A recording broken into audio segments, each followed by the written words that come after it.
Ok, so let's get started. Let's record the lesson. Vou começar aqui nossa gravação. Bom, lembrando, né, algumas diferenças do inglês instrumental para o inglês que a gente chama de EGP, né, que é English for General Purposes. Primeiro, né, por que o nome dessa matéria, né, desse assunto é inglês instrumental? Inglês instrumental. Como a gente estava comentando, fiz uma confusão, inglês instrumental. Porque a gente está basicamente se instrumentalizando para fazer alguma atividade dentro da língua inglesa. Então, por exemplo, nesse caso aqui, nesse contexto, o objetivo é que a gente seja capaz de exercer alguma função que a gente se propõe a fazer em inglês. Então, nesse caso aqui, específico nosso, é ler textos, né? O nosso objetivo é conseguir ler o que a gente precisar na língua inglesa. Então, essa é a função do inglês instrumental. Que a gente possa ler textos, que a gente possa extrair a ideia central dele, que a gente possa desenvolver estratégias de leitura para poder ler esses textos. Então, o foco é leitura. Então, não apenas ler, mas também responder sobre um texto, né? Responder perguntas sobre ele, perguntas de interpretação. Então, outro nome que essa matéria tem é inglês técnico. Por que inglês técnico, né? Porque a gente basicamente está olhando a técnica de como utilizar a língua para uma determinada função. A gente não quer saber tudo de inglês, a gente não quer ser fluente em inglês, a gente quer saber usar o inglês para finalidades específicas nossas. Por exemplo, é muito comum uma secretária executiva, por exemplo, ela fazer o inglês técnico para atendimento, né? Ela faz o inglês técnico para aprender a falar aquilo que ela precisa falar no dia a dia da profissão dela, que basicamente é o quê? Cumprimentar os clientes, agendar uma reunião, cancelar um compromisso. Ela não precisa ser fluente, ela não precisa saber, por exemplo, falar, sei lá, os 5 continentes do mundo, né? 7 continentes, se aquilo não tem a ver com a profissão dela. Ela não precisa aprender nomes de ferramentas, nomes de verduras, legumes. Se ela é uma secretária executiva, ela não vai usar esse vocabulário para nada. Então, ela vai aprender especificamente o que ela precisa para aquela função. Então, essa é a ideia do inglês técnico, é te dar ferramentas para exercer aquelas atividades que você precisa exercer, principalmente profissionalmente. Então, esse é o primeiro ponto. Outro ponto, de onde veio isso, né? De onde veio essa ideia do inglês instrumental? Por que surgiu isso e por que as pessoas passaram a dar importância a essa modalidade de curso? Bom, isso aconteceu, por incrível que pareça, por uma tragédia que foi a Guerra Mundial. Na Segunda Guerra Mundial, os militares perceberam que não fazia sentido você treinar um soldado para aprender um idioma, sendo que você tinha combate em vários países, né? Por exemplo, na Segunda Guerra você teve conflito na Itália, você teve conflito na Alemanha, você teve conflito em vários lugares. Então, para cada lugar que você for, você vai aprender aquele idioma daquele país, fora que daria tempo disso, quer dizer, se eu vou combater na Alemanha, eu tenho que me tornar fluente em alemão para poder ir para lá combater. Basicamente, eu preciso saber o quê? Buscar refúgio, pedir socorro, aprender as direções, pedir alimento, pedir abrigo, né? Então, é um vocabulário muito específico.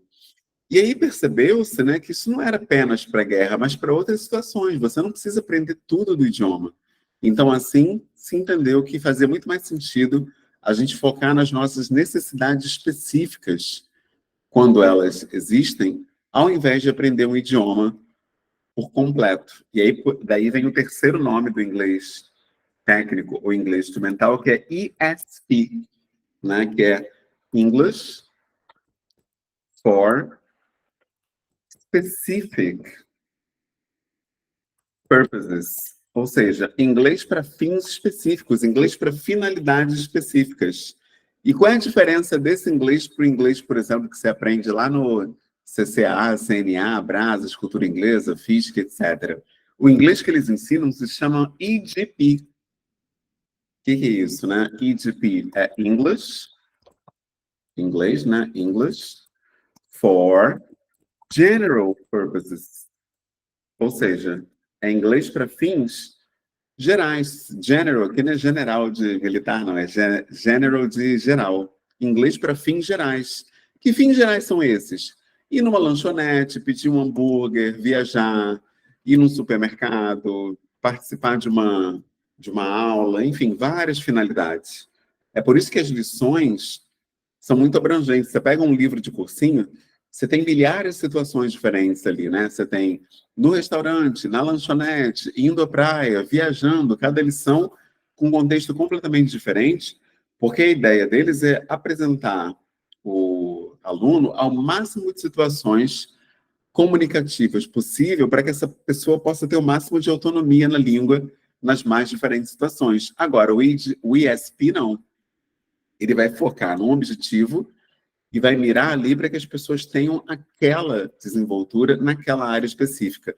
Por que que o nosso ISP específico dessa aula é para leitura? Porque o que a gente mais precisa fazer profissionalmente no Brasil é ler e-mails, escrever e-mails, ler documentos, entender textos, né, nas profissões diversas aí que a gente exerce. Então, o inglês para leitura, ele é um diferencial na maioria das profissões, chegando inclusive a quadruplicar o salário das pessoas que têm essa fluência, essa autonomia na língua.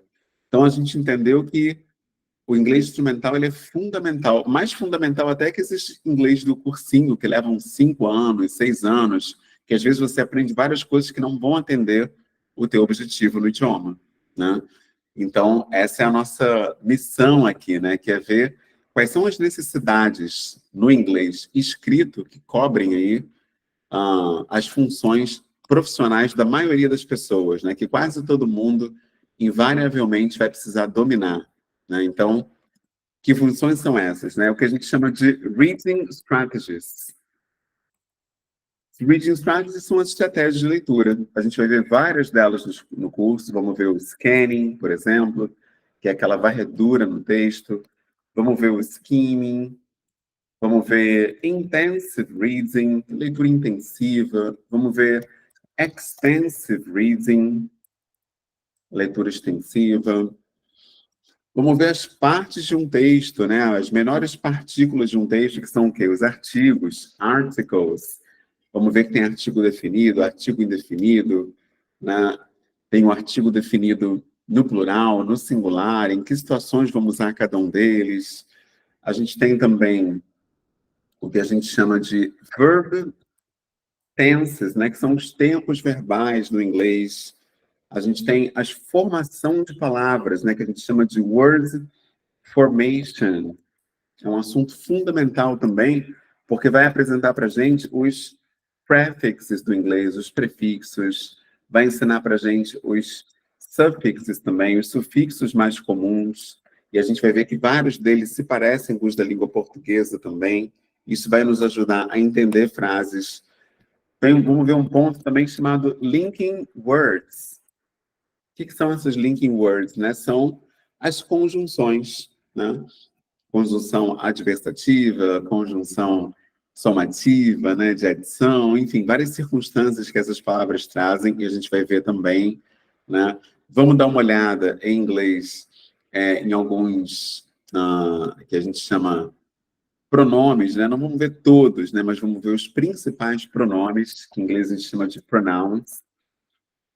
Pronome pessoal, pronome reflexivo, pronome objetivo, pronome relativo, né? Todos eles vão dar uma olhada, né, nesses pronouns aí, que são muitos temas diferentes. Por isso que são 10 módulos, né? Porque não dava para ver esse curso de uma maneira papum, vapt-vupt. Então, a gente acabou fazendo 10 módulos de 4 aulas para a gente conseguir abarcar todo o repertório necessário. E, paralelamente a esses conteúdos, né, que a gente não pode ter um curso que seja apenas conteudista. A gente precisa fazer provas também, né? Então, a gente vai ter aqui mock tests. E aí, o que são esses mock tests, né? São testes simulados, que vão ser, por exemplo, de avaliações como o TOEFL, avaliações como o IELTS, avaliações como CAE, FCE, CPE, que são exames internacionais, que são os que realmente importam, né? São esses certificados que abrem portas, né? Um certificado de um cursinho do Brasil, por exemplo, você chega numa empresa norte-americana, tem muito peso. Você chegar com o diploma do FISC, do CNA, do CCA, da própria cultura inglesa. O que importam de verdade são os certificados internacionais, que são esses que eu coloquei aqui. TOEFL, IELTS, CE, FCE, CPE, né? Peraí que alguém falou alguma coisa aqui, deixa eu olhar o chat, que eu estava em tela cheia. Ah, agora sim. Maravilha. Consegui abrir. O PTE, isso aí. Tem outros também, deixa eu lembrar aqui, tem o TKT, que é mais para professores, TKT. Tem o Bullets. Bullets é mais para galera de business. Bullets tem o SAT. O SAT, ele é muito para o cara que sai daqui do Brasil e vai concluir os estudos fora do Brasil. Aí tem que terminar a escola, por exemplo. Vai precisar fazer o SAT, que é mais ou menos a nossa versão deles do Enem, né? Então, vários exames que são em inglês que têm uma importância para abrir portas aí na carreira. Então, por isso que a gente vai dar uma olhada nesse conteúdo também, que é fundamental. Bom, o que mais? Além disso. Ah, óbvio, né? A gente tem que falar um pouquinho também do Enem, porque nem todos os nossos alunos já estão na universidade. Tem gente aqui também que é estudante ainda e pediu para fazer parte também. Exame Nacional do Ensino Médio, Enem. Vamos dar uma olhada em alguma questão do Enem. Vamos ver provas de mestrado e algumas questões de doutorado também. Por isso que não teve como, né, fazer menos de 5 módulos, né? Senão ia ficar um curso muito superficial e não ia permitir que a gente tivesse a amplitude necessária, né? E tem temas aqui que precisam de várias aulas. Por exemplo, verb tenses, né? Em inglês são 13 tempos, né, desses verb tenses. Não dá para ver isso em uma hora, por exemplo. Você precisa de pelo menos umas 3 aulas para ver bem esse assunto. O próprio assunto de hoje, né, que é cognates. Nem botei aqui, né? Era para ser o primeiro. Deixa eu botar aqui. Cognates. Cognatos e falsos cognatos. E false cognates. Né? São assuntos que exigem assim, que uma certa exposição, né, ao idioma. Bom, eu comecei a aprender inglês, né, com 12 anos, aprendi de 12 até 19, fiz 7 anos de cultura inglesa, depois fiz mais 5 anos lá na UERJ, e aí hoje dou aula na UERJ, no campus de Campo Grande, dou aula também na pós-graduação do Ministério Público, só que de paternidades pretas, que é um outro tema, e dou aula na Prefeitura do Rio de Janeiro com inglês também, desde 2010, né? Então, basicamente, eu trabalho na Prefeitura, na UERJ e no Ministério Público na pós-graduação. E aqui, qual é o meu objetivo, né? É trazer um curso bem focado para que a gente consiga ter uma desenvoltura maior nesses exames, porque a gente sabe que é muito difícil o acesso à língua inglesa e um curso como esse não existe no mercado. Fiz uma pesquisa, não achei um curso de inglês instrumental. Você encontra, no máximo, pessoas dando aula particular, mas um curso aberto, né, para pessoas que precisam ter uma desenvoltura no idioma, você não encontra. E aí vamos ver também diferenças de unidades, né, diferenças culturais, que eu acho que é um tema que faz muita diferença, né? Existem diferenças substanciais quando a gente olha o inglês comparando, né, com o português. Inclusive, tem pessoas que ficam chocadas, né, quando viajam e percebem, já estando lá nos Estados Unidos, por exemplo, que eles não usam medidas que a gente usa aqui, por exemplo, quilos, né, metros. Lá eles usam polegada, usam libra, enfim. Então, a gente vai falar dessas diferenças de unidades. Vamos falar sobre plurais irregulares, irregular plurals, que a gente está muito acostumado com a coisa do S, né, aqui do Brasil, de botar o S. Só que no inglês nem sempre é assim, o S não resolve tudo, tem várias palavras que nem plural vão ter, e outras que vão ter plural sem S, por exemplo. Então vamos dar uma boa navegada nisso aí, para a gente poder entender essas diferenças. Os verbos, vamos ver que tem verbos regulares, verbos irregulares, mas isso está dentro ali também dos verb tenses, dos tempos verbais. E é isso, né? Depois daí a gente já vai entrar mais para a parte de avaliação e leitura mesmo. E toda aula vai ter alguma base de leitura para a gente poder trabalhar e vai ter atividades também, principalmente para casa, né? Que eu acho que o tempo que a gente tem junto é importante que ele seja bem de mão na massa, né? De atividades mesmo, para que a gente possa produzir o máximo possível, né? Bom, acho que já dá para a gente começar. Já dei um bom panorama aqui, uma boa introdução. Para a gente falar de cognatos e falar de cognatos, eu vou trazer um texto aqui de hoje, né? Vamos ver uma matéria aqui, um artigo de hoje, para a gente poder caminhar bem aqui. Deixa eu ver como é que eu vou fazer isso. Sim, maravilha. Vou compartilhar com vocês a tela e vou subir lá no Google Sala de Aula também, tá? Para vocês poderem acompanhar.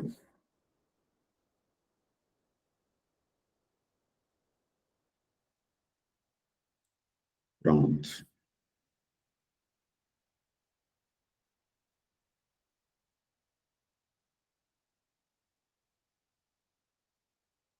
Aqui está o link.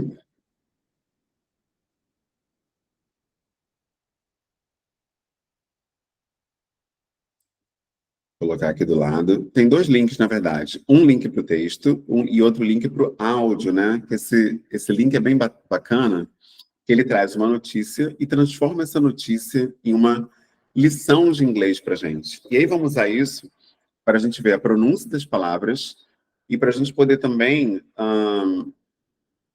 ver a sonoridade, né? Porque quando você conhece a pronúncia das palavras, já é comprovado que a sua leitura acaba sendo mais dinâmica.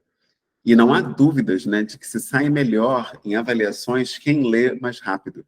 Isso aí já é hoje um ponto pacífico, né? Ninguém discute mais isso. Quanto melhor a pronúncia de uma pessoa, mais rápido ela lê. Quanto mais rápido ela lê, melhor a pronúncia, melhor a performance dela em avaliações. Tá certo? Então, ó, esse link aqui é o link do áudio do artigo. Vocês podem ouvir, por exemplo, na velocidade média, né? Medium North American English, inglês norte-americano médio. E o segundo link que eu vou colocar é o link que eu vou compartilhar a tela com vocês, que é o link do próprio artigo, né? Aí vocês podem dar o play aí na casa de vocês e lerem o artigo junto, né? Vocês podem ir lendo enquanto ouvem. Vou colocar aqui também. Pronto, deixa eu abrir aqui. Por que eu vou abrir um artigo logo na nossa primeira aula? Justamente para a gente ver como é verdadeira essa afirmação de que a gente tem bastante cognatos nos textos, bastante palavras que nos permitem identificar o assunto de um texto, do que ele está falando. E além dessas palavras que são cognatas, algumas são muito próximas em sentido também, por serem de origem latina. Então, a gente vai ver várias palavras aqui na nossa leitura de hoje que têm termos latinos, ok?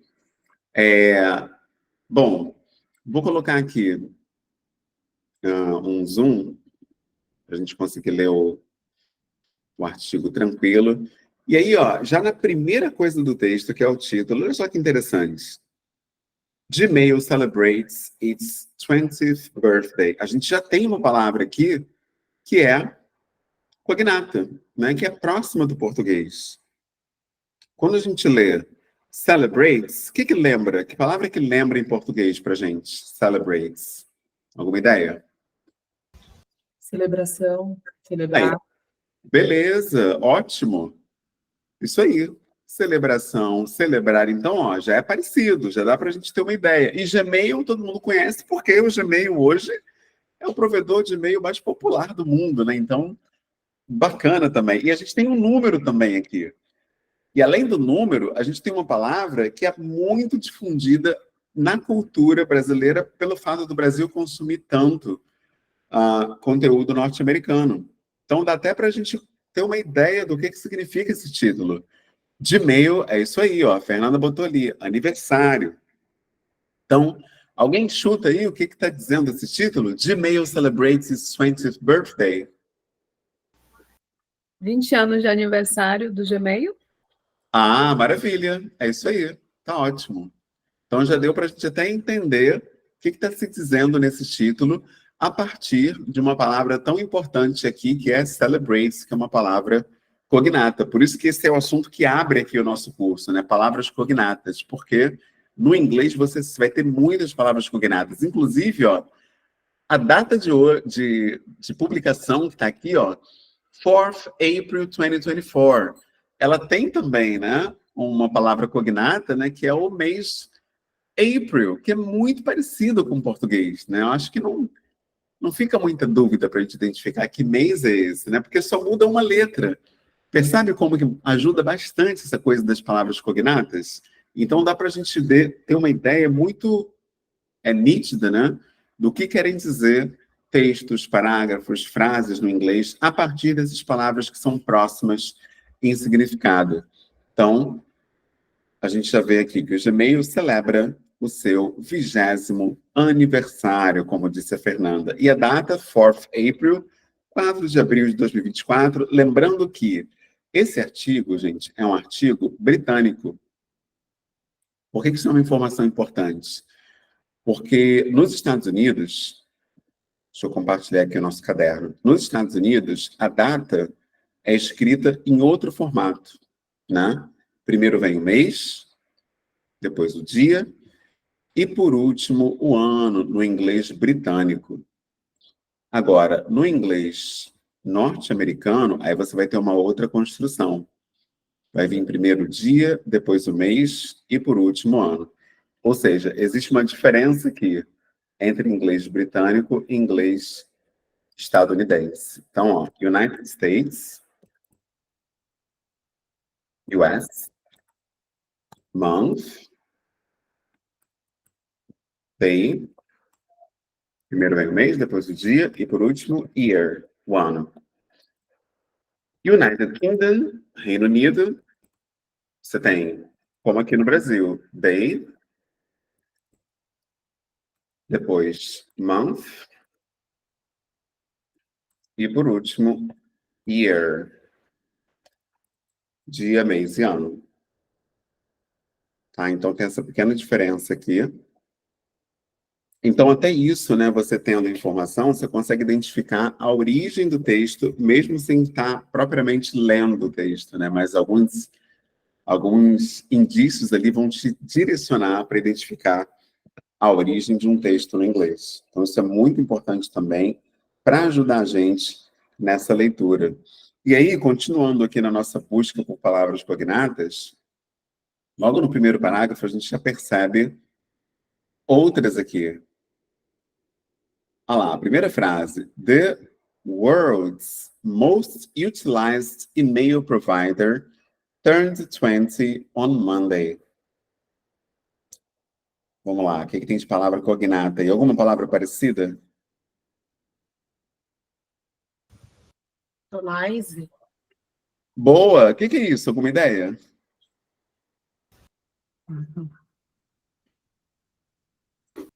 Utilização. Utilizar. Ah, tem a ver com Utilizar. utilizar, né? Utilize, boa, tem a ver com utilizar. Ó, a gente vai ter uma aula só de sufixos, mas dá para adiantar já. E esse sufixo aqui no final de utilize, é um sufixo que indica o passado dos verbos. Então, utilized realmente vai querer dizer utilizou, né? Então, ou utilizado, né? Porque o passado em inglês ele pode ser o passado perfeito e pode ser o passado particípio. O particípio é aquele passado que termina em ado, ido, e aí no caso de utilizar, fica utilizado. Então, the world's most utilized email provider turns 20 on Monday. Word é o mundo, né? Então, Most, o mais utilizado, e-mail provider. Olha só, a palavra provider também é parecida com alguma palavra em português, hein? Olha lá, provider. Lembra o que é isso aí? Provedor. Provado? Provedor, provar. Provedor. É, E provedor. turnê também, né? Tem turnê também. Exatamente, prover. Ou seja, quem prover um e-mail, né, como o nosso amigo falou, é o provedor. Então, ele disse aqui que é o provedor de e-mail most utilized, mais utilizado no mundo. E aí, turned 20 on Monday. Apareceu o 20 de novo. Como a gente viu no título, 20º aniversário, e ele falou 20 de novo, então está se referindo à idade, né? Que quantos anos ele está fazendo. E ainda tem outro detalhe, né? A imagem, gente. A imagem diz muito nos textos, principalmente nos textos jornalísticos. Você tem aqui uma foto de um bolo com várias velhinhas.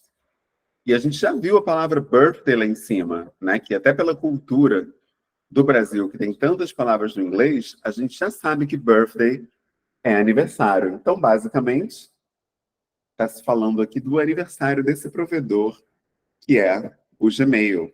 Mas a intenção nem é entrar no texto em si, não. Só peguei só uma frase e o título, só para a gente ter essa percepção, né, de como tem palavra cognata e como a palavra cognata pode ajudar a gente a chegar no significado, mesmo sem propriamente entrar no texto. A gente nem leu o texto, a gente só olhou palavras cognatas e o que estava em volta. Olhando aqui o título, a gente focou em celebrates, depois a gente olhou na primeira frase, aí vocês falaram ali do utilized, vocês falaram do provider, né? E aí a gente acabou matando a ideia, né? Da primeira frase, o que ela quer dizer. Se você continuar a leitura, acontece a mesma coisa lá. Tem ali launched, que também é parecida, tem o Gmail de novo, April, que a gente já viu, ó, 3 palavras cognatas na próxima frase, na segunda frase também. Ou seja, mesmo que você nem consiga ler inglês, só de você desvendar essas palavras que são próximas do português, você já consegue depreender ali qual é o assunto a cada frase. E, por consequência, você consegue entender todo o sentido do texto. Essa é a grande sacada. Então, como eu falei, vou até botar isso lá no nosso caderno, porque é uma informação importante. Vou botar aqui em cima. 70% das palavras são de origem latinas num texto em inglês. Isso é um dado muito importante para a gente, porque vai nos ajudar demais na leitura, né? Porque a gente vai ficar mais tranquilo, sem aquela preocupação. 70%, vou botar aqui Latin words, palavras latinas. Lembrando um detalhe importante. Nacionalidades em inglês sempre são com letra maiúscula. Latin words. Então, em todo o texto, você vai ter uma média de 70% de palavras de origem latina. Ou seja, são palavras próximas da língua portuguesa que também têm origem latina. Então, por isso que a gente viu ali celebrate, a gente viu provider, né? A gente viu, o que mais lá que remete, né, a palavras de origem latina. A gente viu aqui, ó, launched, que também lembra. A gente viu logo ali embaixo, ó, revolutionary, que é super parecida também com palavra portuguesa. Vimos April, celebrate, enfim, várias. Então, só para introduzir o tema de hoje. Mas a gente vai voltar nesse artigo, não na nossa aula de hoje, porque hoje o foco realmente vai ser cognatos, mas esse artigo aqui, ele vai nos dar muitas pistas sobre como a pauta dos cognatos nos ajudam numa leitura. Então, essa segunda frase aqui que eu estava comentando, Gmail was launched on the 1st of April, 2004. Dá para a gente imaginar o que pode ser esse launches aqui? Lançado Uhum, como uma nave espacial? exatamente. Inclusive, é o mesmo verbo usado, né? Eu estava vendo a notícia do lançamento lá do foguete do Elon Musk, que pegou fogo e tal. O verbo era esse mesmo. Elon launch, né? O lançamento do Elon. Então, eles usam esse mesmo verbo para lançamento, inclusive, de foguetes, de produtos, né? Então, ele está dizendo que Gmail was launched. Olha o sufixo ed de novo aí, ó, que a gente viu que pode ser o pretérito perfeito e também pode ser o pretérito ah, particípio, né? Seria o lançado. Só te interrompendo, mas eu não poderia também interpretar como apresentado? Foi apresentado ou lançado? Maravilha, perfeito, muito pode. Inclusive, nem todo produto é lançado, né? Tem produtos que eles nem podem ser lançados porque não é da natureza daquele produto ele ser lançado para as pessoas consumirem. E nesse caso, realmente apresentado vai ser o ideal, né? Porque não é um produto que você vai pegar e vai usar ele consumindo, né? Porque às vezes nem é um produto físico, né? Pode ser, como é o próprio Gmail, um produto digital, né? Então, apresentado também é muito aplicável aqui nesse caso. E é bacana, olha só outra coisa, né? A gente tem uma data aqui de novo, e justamente com April, que é super parecido com o português, e de novo aquela lógica de dia, mês e ano. Ou seja, como a gente viu o verbo lançado, fica quase que instantâneo a gente perceber que ele está falando da data do lançamento do Gmail, ou seja, quando que o Gmail foi lançado. Olha só que incrível, né? A gente chega nessa lógica sem necessariamente saber tudo que está escrito aqui. Tudo se guiando por palavras cognatas. E aí, o que a gente percebe? Palavras cognatas são importantíssimas para nos guiar numa leitura. Porém, tem uma questão aí. Existem também, além das cognatas, as palavras falsas, falsas cognatas, né? E aí essas são a nossa preocupação. E por isso eu escolhi esse tema como o nosso tema inicial de hoje, porque é esse tema que vai trazer as pegadinhas que fazem a gente se enrolar em concurso, em provas, na leitura, passar vergonha no trabalho, traduzindo uma coisa errada. Então, acho importante começar por aí, para a gente já se livrar das cascas de banana, da vida, das pegadinhas que esse assunto apresenta. Então, eu peguei aqui algumas das principais false cognates e trouxe uma atividade aqui para a gente. Então, deixa eu compartilhar novamente para que a gente possa fazer junto, né? Vou dar um tempinho para vocês, depois de explicar a atividade, e a gente vai corrigir juntos aqui. Pronto, já coloquei de novo.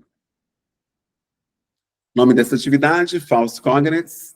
Cheguei a colocar o link aqui no chat, vou colocar de novo, caso alguém queira fazer o download e tal, mas eu vou colocar no nosso material também, ok? Mas esse é o link direto para essa atividade aqui de False Cognates. Então, o que está dizendo aqui? Falsos cognatos ou false friends, que é outro nome que ele tem, são palavras que possuem grafia semelhante, ou seja, se escreve da mesma maneira, às vezes, que português. Porém, o significado é completamente diferente. Então, a gente tem aqui uma listinha ó, com 10 false cognates, 10 falsos cognatos, ó, A, B, C, D, E, F, G, H, I, J. E esses cognatos, eles estão sempre em itálico, né? Que é aquele formato com a letra mais tortinha. E as palavras correspondentes a eles, ou seja, as palavras que são as corretas, elas são sempre uma dessas em negrito aqui na caixinha de cima. Então vamos começar conhecendo essas palavras. Primeira delas,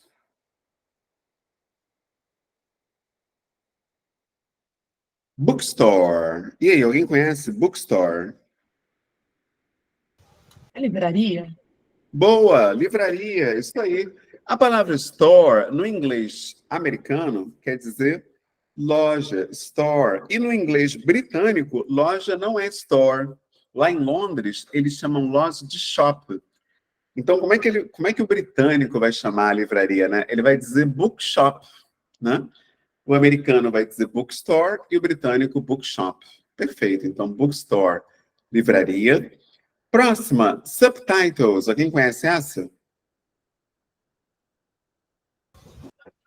Subtítulo ou legenda? Maravilha, né? Subtítulo ou legenda de um seriado, alguma coisa, né? Subtitle, perfeito. Próxima, aqui vai ser a palavra... alguma ideia para polite? Educado. É isso aí. Educado, polido, né? Lembra política também, né? Polite, é verdade. Na verdade, ele passa por esse lugar também, né? Porque a pessoa que é polite, ela é uma pessoa que mede muito, né? As suas atitudes, inclusive passa por esse lugar da polidez, né? De você estar sempre tendo aquele cuidado com o que você fala, como você se comporta, né? Então, polite também passa por aí. E aí, polido tem a ver com essa coisa de você ter cuidado nas suas expressões, na maneira como você se coloca, né? Uma pessoa polida, uma pessoa refinada, né? Uma pessoa que conhece ali as regras da etiqueta. Então, essa é a nossa primeira palavra. Agora, a próxima, nice. Alguém conhece essa? Nice. Bom, legal. Isso, boa. E aí, quando você fala de uma pessoa, né? Uma pessoa que é nice é uma pessoa simpática, uma pessoa legal, uma pessoa educada, uma pessoa que fala com todo mundo, né? Entrosada e tudo mais. Todas essas palavras aí são usadas para nice, né? Todas elas têm esse contexto de nice, né? E aí a próxima é lately. A palavra late tem a ideia de tarde. E lately, alguma ideia?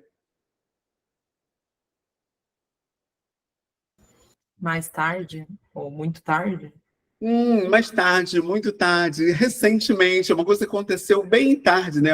Quase ultimamente, né? Há muito pouco tempo. Então, algo muito recente, eu digo que aconteceu lately. É uma coisa que aconteceu ultimamente, aconteceu recentemente, né? Então, eu posso usar lately com essa ideia de uma coisa que acabou de acontecer ou que aconteceu muito próxima.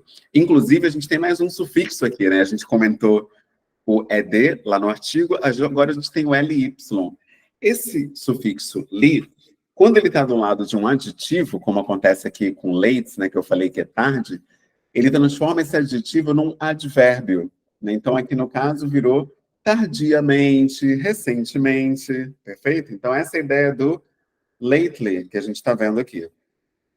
Muito bom, obrigado pela ajuda.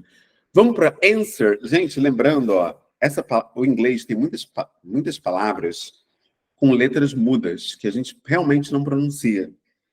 Esse verbo aqui é um deles. A gente fala answer. É como se o W não tivesse ali. Consegue falar? Answer. É, isso aí. Answer. Né? O W não é pronunciado. Então, você não vai falar answer. Vai falar answer. Ok? Answer. Deixa eu ver se eu liberei aqui o microfone. Ah, liberei. Pensei que eu tivesse trancado. Answer.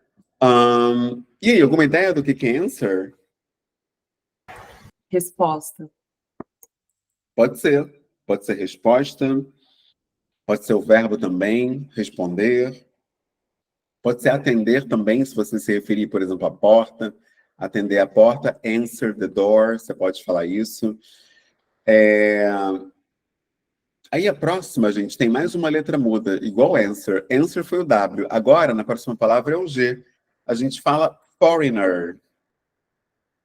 Foreigner, ok? Foreigner. Alguém arrisca? O que é foreigner? Conhece essa palavra? Eu Foreigner. acho que é estrangeiro. É isso aí. Foreigner, estrangeiro. Maravilha. Gente, lembrando que esse curso, né, o inglês instrumental, ele é dado sempre na língua nativa, tá? Ele é dado em português, né? Porque o objetivo nosso é justamente entender como funciona a língua-alvo, né? Então, foreigner, estrangeiro. Agora, a próxima palavra tem duas possibilidades de pronúncia. Nos Estados Unidos, eles dizem pry. E na Inglaterra, eles dizem pre. Então, private nos Estados Unidos e private na Inglaterra, ok? Alguma ideia do que é private? Não é privado, né? É isso aí, privado, boa. Né? Privado, aquilo que não é público. Private. Agora aí é o falso cognato, né? Mas tá Todo bem próximo. é bem próximo, é verdade. Muito próximo. Então tem que tomar cuidado com essas palavras aí. E algumas delas, elas são cognatas e falsas cognatas ao mesmo tempo, né? Porque vai depender de com qual palavra você está confundindo, ou de qual palavra você está aproximando, né? Porque, por exemplo, você pode olhar a palavra private e pensar em privada do vaso, né? E aí ela vai ser um falso cognato, porque não é privada. Private é privado, de privacidade, né? E aí quem achar que é privada vai estar embarcando aqui num falso cognato. Então tem que ter muito cuidado com também a associação que você faz. A próxima é uma palavra bem esquisita, ó. Soap opera, palavra composta. Soap opera. Alguma ideia? Novela. Boa! Soap opera, novela. Maravilhoso, obrigado. Então, ó, soap opera. Perfeito. Então, o que nós vamos fazer agora que a gente já tem todas as nossas palavras corretas aqui para corrigir as baixas? Você vai retirar o falso cognato que está em itálico, inclinado, e vai substituir por uma dessas palavras corretas que nós aprendemos aqui agora na caixinha, ó. Bookstore, subtitles, polite, nice, sometimes, lately, answer, foreigner, private e soap opera. Você pode usar um caderno para isso, ou se preferir, pode usar esse documento que a gente está vendo aqui, né, que é o nosso Class Notes, nossas anotações. Esse documento, você pode comentá-lo. A função comentar, suas respostas vão ficar gravadas aqui no meio, né? Aqui do lado do documento. Então, quem quiser usá-lo também, fica à vontade, que vai ser o nosso documento durante todo o curso, tá bom? Coloquei o link dele aqui. Você pode ou comentar lá, ou escrever numa folha de papel, ou colocar aqui no chat, fica à vontade. E aí vamos corrigir daqui a 5 minutinhos, ok? Vou dar 5 minutos aí para vocês fazerem. E a gente corrige. O segundo exercício vai ficar para casa, né? Tem dois exercícios aqui nessa folha. Um a gente faz agora e o segundo fica como homework. Vamos lá.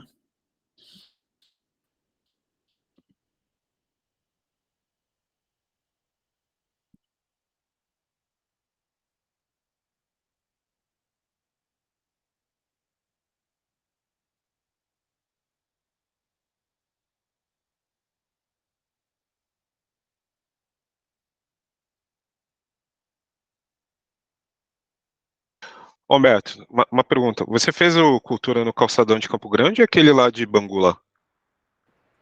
Ah, não, eu dou aula na UERJ de Campo Grande, mas eu fiz cultura inglesa na Tijuca, que é onde eu morava na infância. Ah, legal, legal. Boa.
Ó, tô aproveitando e colocando o link da presença, nossa listinha de chamada aqui no chat, Attendance List, que é a lista de presença em inglês.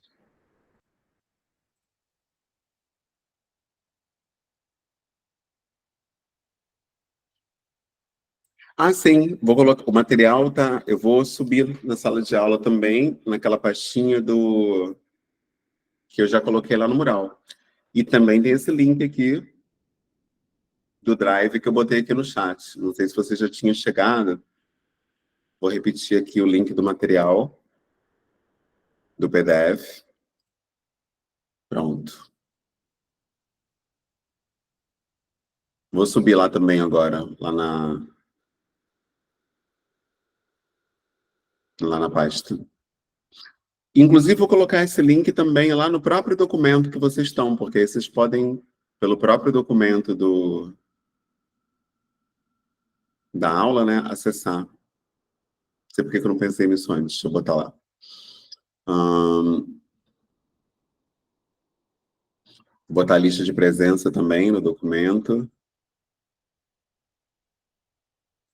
Pronto.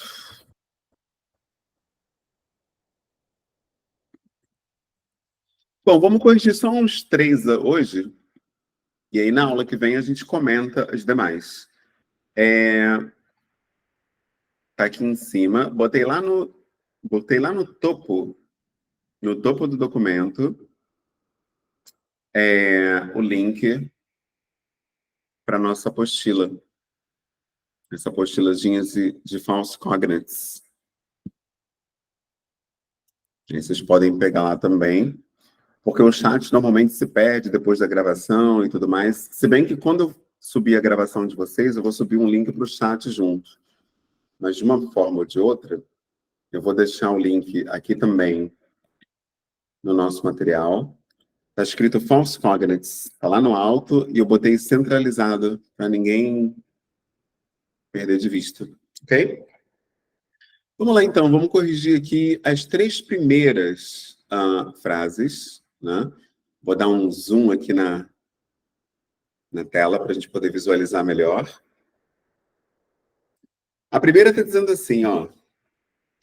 Attend the telephone. E a gente tem 2 missões importantes aqui. A primeira delas é identificar o falso cognato, que na verdade o exercício já deu a dica, né? Ele falou que são as palavras em itálico, então eu já sei que falso cognato aqui é attend. Então a primeira missão, que é identificar o falso cognato, já deram para a gente de bandeja. Agora vem a segunda missão, que é identificar o que é attend, porque se attend the telephone, se attend não é atender, o que é attend então, hein? Alguém sabe? Já viram essa palavra? De ter atenção, não sei. Tem a ver com atenção. Attend quer dizer frequentar, ir até um lugar, né? Realmente eu me entregar àquele lugar, eu ir até ele. Então, por exemplo, eu quero falar assim, eu frequento, sei lá, a igreja. Eu frequento o clube. Como é que eu vou dizer isso em inglês? I attend the club. Eu frequento o clube. I attend the club. Ok? Então, attend é o verbo frequentar no inglês. Se attend é frequentar, como é que é atender então, hein? Como é que eu digo essa frase da letra A? Atenda o telefone. Alguém sabe? Answer Boa! Answer the the telephone. telephone. Maravilha! Answer the telephone. Então, a palavra attend aqui é um falso cognato, porque parece muito com atender, mas não é. Atenda o telefone, answer the telephone. Sensacional. Agora vamos para a letra B, vamos para a segunda, que está escrito assim, ó. I haven't been studying too much, actually. E aí, a palavra actually está em itálico, ou seja, actually não é atualmente. Então, aqui não está escrito eu tenho estudado muito atualmente. O que é actually, então, hein, se não é atualmente? Alguém sabe? Atualidade? Ah, parece atualidade, né? Actually quer dizer na verdade, na realidade, né? Por exemplo, eu quero falar assim, na verdade, eu tô com sono. Aí vai ficar assim, actually, I'm sleepy. Actually, I'm sleepy. Na verdade, eu tô com sono. Então, aqui não está dizendo que atualmente eu tô com sono, hoje em dia eu tô com sono. Não, está dizendo que, na verdade, eu tô com sono. Então, se actually é na verdade, como é que eu vou dizer atualmente em inglês? Qual dessas palavras na caixinha de cima? Alguma ideia? Seria lately. Lately. Maravilha. É isso aí, lately. Perfect. E a pronúncia é isso mesmo, lately, né? Porque late é último, né? Porque acabou de acontecer recentemente. Então, é tão recente que é atual. Atualmente eu vou usar a palavra lately. I haven't been studying too much lately. Tá ótimo. Perfeito. Agora a última, né? Vamos corrigir só 3, que o resto vai ficar para casa para vocês poderem desenvolver melhor. Que é junto, assim, na pressão. Às vezes tem gente que nem consegue raciocinar, então não vale a pena. Eu quis mais fazer essa introdução. A letra C é o seguinte, ó. Her new boyfriend is so educated. Ou seja, educated está em itálico. Quer dizer que educated não é educado. Então aqui não está escrito que o namorado novo dela, her new boyfriend, is educated. Não quer dizer que ele é educado. Se não é educado, o que é educated então, hein? Com ideia? Educated. Polite. Ah, o certo é polite, né? O certo é polite. Mas educated é o quê? Já que não é educado. Educated, gente, é quando você tem diploma, quando você tem graduação, quando você tem instrução. Ou seja, educated em inglês é instruído. É o cara que tem um monte de diploma lá na parede, né? Ele terminou cursos. É uma pessoa graduada, como a gente fala aqui no Brasil. Galera do jiu-jitsu que usa muito isso, graduado. Educated é quem é graduado. Não é educado, né? Não é uma pessoa que tem boas maneiras, que se senta com a coluna ereta, que não fala palavrão. Isso não é educated. Educated é quem terminou o ensino médio, terminou um curso universitário. Esse é educated, beleza? Então, nosso amigo já corrigiu aqui, né? O certo seria her new boyfriend is so polite. Ele é tão polido, né? Ele é tão refinado. Essa é a ideia. O que vocês vão fazer, então, para casa, né? Vou botar aqui no nosso caderno. Nosso homework para a aula que vem. Fazer a mesma coisa que nós fizemos no ABC para os outros. Então, vou botar aqui no título, logo embaixo do documento, lá em cima, homework, que é dever de casa em inglês. Você pode colocar ali como um comentário desse documento. Se ficar no corpo do documento, vai ficar um monte de respostas, o documento vai ficar enorme. Então, o ideal é que usem essa aba dos comentários aqui do lado, que aí eu clico e vejo a resposta. Ou então, se preferir, você pode abrir, eu posso abrir também um documento só para respostas, né, se preferirem também. Ou então vocês mesmos abrirem um Google Docs de vocês, como se fosse o seu caderno de inglês mesmo, digital, e você compartilha o link comigo para eu ver suas respostas. Tem várias opções aqui, né? Mas eu acho que o comentário é legal, porque é isso aqui, apareceu sugestão rejeitada. Engraçado. Não sei por que apareceu isso. Em alguns comentários, rejeitado, sugestão rejeitada. É porque Enfim. a pessoa colocou como sugestão. E aí, quando você exclui o texto da pessoa, rejeita. É como se ela estivesse editando e você não aceitou. Ah, entendi. Nossa. Eu não... Acho Ó, que tem só que deixar para... aberta para a gente conseguir editar sem ser como sugestão. Né, Tommy? O que você acha? Ou não deixar as pessoas escreverem, só deixar as pessoas comentarem, porque aí só vai ter o jeito de escrever, é o jeito que, enfim, a gente está pactuando. Pois é, foi o que eu fiz, só que tá permitindo editar o documento, mesmo eu tendo colocado qualquer pessoa com link é um comentador apenas, mas aí a galera tá conseguindo editar o documento. Vou ver se Eu tenho como mudar É que tá alguma como coisa. sugestão. Então, como sugestão, a gente pode alterar os textos como sugestão. E aí, aceita ou não. Ah, Ou criar, talvez, um outro docs para colocar as respostas. Pode ser uma boa alternativa, que é mais fácil do que o comentário, talvez. tudo isso funciona para mim. Realmente estou por aqui, tá tudo de boa. Então, vou botar aqui, ó, homework, dever de casa, homework.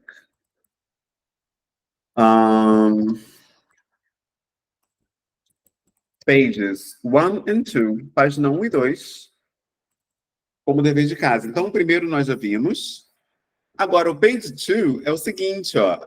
Essas palavras que estão em itálico, answer, que a gente viu agora, depois a gente viu ali o actually e depois o lately, lá no final tem as traduções delas, o que elas querem dizer de verdade. E esses vão colocar a letra no parêntese correspondente. Por exemplo, vamos lá. Deixa eu ver se eu estou compartilhando ainda. Ah, estou. Tá aqui, ó. What do these false cognates from the previous exercise mean in Portuguese? O que esses falsos cognatos das frases significam em português? Choose the correct option. Assinale a opção correta. Então tem aqui, ó, assistir, frequentar, finalmente, por fim, desconhecido, biblioteca, solidário, especial, lendas, na verdade, instruído e romance. Aí vocês vão botar a letra, por exemplo, primeiro, né? A letra A foi attends. Então vamos ver qual é o significado de attends aqui para colocar no parêntese, tá bom? Então esse vai ser o dever de casa da próxima aula. Vocês vão terminar aqui o primeiro, o número 1, e fazer também o number 2. Aí vamos abrir a próxima aula corrigindo essa atividade e voltando lá para o nosso artigo de hoje, né, do Gmail, né, dos 20 anos do Gmail. Vou colocar também o link, inclusive o link do PDF e do áudio, para vocês poderem, faço essa recomendação, inclusive, que vocês ouçam e leiam esse artigo para a aula que vem, tá? No primeiro link, vocês podem ouvir. Deixa eu colar aqui o link. No primeiro link, vocês conseguem ouvir o som original em língua inglesa. Eu sempre recomendo o médio, velocidade média no inglês americano, American English, que eu acho que o inglês americano é a variante hoje mais difundida, né? Então, acho que para os nossos fins acadêmicos é mais interessante. Então, esse primeiro link é o do PDF, do artigo, que a gente vai voltar nele na aula que vem. E o segundo link é o link do áudio, né? Para que vocês possam ler e ouvir ao mesmo tempo. Essa é a grande sacada, porque vocês pegam a pronúncia das palavras. Como eu tinha comentado, já está comprovado isso, que quem conhece a pronúncia das palavras, pronúncia correta, acaba lendo mais rápido. E quem tem aquele estranhamento, aquele baque quando vê a palavra, acaba tendo uma leitura mais lenta, tá bom? Então, botei aqui, ó, article, que é o artigo, e audio, que é o áudio, para vocês poderem ouvir. Então, o primeiro link é o link do áudio, e o segundo link é o link do artigo em PDF, para a gente se aprofundar nele na próxima aula, ainda no tema de cognatos e falsos cognatos. Ok? Então, qualquer dúvida, pode mandar lá pelo Google Sala de Aula, no grupo do WhatsApp, ou pelo o grupo do WhatsApp e o Google Sala de Aula. E pelo documento também, claro, né? Como comentário também, se preferirem. Tá bom? Então, esses são os nossos canais aqui de troca. Vou tentar trancar o documento para edição. Não sei o que eu fiz aqui, estava permitindo todo mundo editar, mas errei alguma coisa aqui, vou tentar consertar isso. E aí ficam usando só o comentário. E não vou rejeitar a sugestão de ninguém aqui, tá? Isso aqui é só para eu poder visualizar mesmo o que vocês fizeram. Perfeito, gente. Então é isso. Nos encontramos na quinta-feira que vem. Vou colocar a gravação também lá na plataforma. Tem pessoas que eu sei que estão no trabalho. Nós temos 20 alunos matriculados, confirmados. e 14 puderam estar presentes. Quer dizer que 6 vão assistir a gravação e fazer depois. Então, vou subir lá a gravação, esses documentos também, lá na nossa pasta do Google Sala de Aula, ok? Qualquer dúvida, só mandar perguntas pelos nossos canais de comunicação. Mandei aqui no chat a lista de presença, todo mundo conseguiu colocar lá? Full name é o nome completo, tá? É só colocar o nome completo, só isso. Já é a presença para eu poder me guiar na hora de emitir os certificados de vocês, o guia de participação e o documento com o relatório de aproveitamento, tá bom? Vou precisar dessa presença para poder me guiar. Estou colocando de novo aqui no chat, quem não pegou. Attendance list é lista de presença em inglês. É só colocar o nome completo lá. Beleza? Qualquer dúvida, então, a gente vai trocando pelo Google Sala de Aula. Estou indo para lá agora subir essas apostilas lá nas pastas e também o link da gravação. Assim que ficar pronto para mim, eu coloco lá também. Ok? É isso. Alguma dúvida hoje? Não? Quem tiver dúvida, fica à vontade. Sobre método, sobre material, sobre aula, qualquer coisa. Nosso horário sempre é o mesmo, 3h30 às 4h30. Gravação sempre disponível. Não tem nada de falta, tá? Eu só uso essa chamada para poder me guiar na avaliação. Tamires, quer falar alguma coisa ou foi acidental? Não, eu fui colocar um coraçãozinho e cliquei errado, desculpa. Maravilha, tamo junto então, gente. A gente se encontra na próxima quarta. Mando a gravação de vocês pelo Google Sala de Aula, tá bom? E no grupo de aviso no WhatsApp, ok? Até a próxima. See you. Goodbye. See you, bye bye.